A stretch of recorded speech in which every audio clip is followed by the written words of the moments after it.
দুনিয়ার হাসি আনন্দ ক্ষণস্থায়ী, এখানে বালা মুসিবতের শেষ নেই। দুনিয়ার চেহারা অনুজ্জ্বল, তার স্বভাব কপট। মানুষ এখানে অব্যাহতভাবে একের পর এক বিপদ আপদ ও দুঃখ কষ্টে জর্জরিত হতে থাকে। আপনি এমন কোনো পিতা, স্ত্রী, বন্ধুবান্ধব, সাথীসঙ্গী কিংবা ঘরবাড়ি বা অফিস আদালত পাবেন না যেখানে সমস্যা নেই।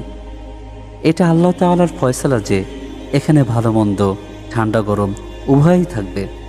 এখানে যেমন ভালো থাকবে তেমন মন্দও থাকবে, সুখের সাথে দুঃখও আসবে। পরিপূর্ণ সুখ ও আনন্দ কেবল একমাত্র জান্নাতেই পাওয়া যাবে। আর জাহান্নামে থাকবে কেবল মন্দ আর মন্দ, শাস্তি আর শাস্তি।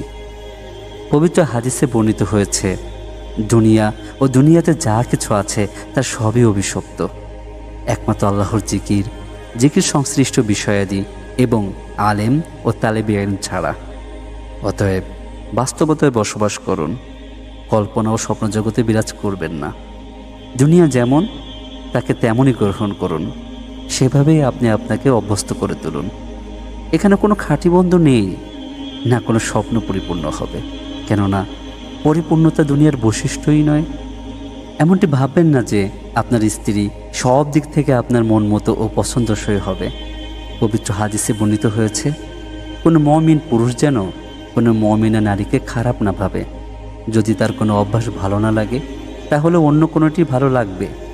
অতএব আমাদের কর্তব্য হচ্ছে মানিয়ে নেওয়ার দৃষ্টিভঙ্গি গ্রহণ করা, একে অপরের কাছাকাছি আসা, ক্ষমা ও ছাড় দেওয়ার মানসিকতা পোষণ করা, সহজকে গ্রহণ করা ও মুশকিলকে ছেড়ে দেওয়া, আমাদের কর্মকাণ্ড ও পদক্ষেপ দুরস্ত করা ও সকল ক্ষেত্রে ক্ষমা প্রদর্শন করা।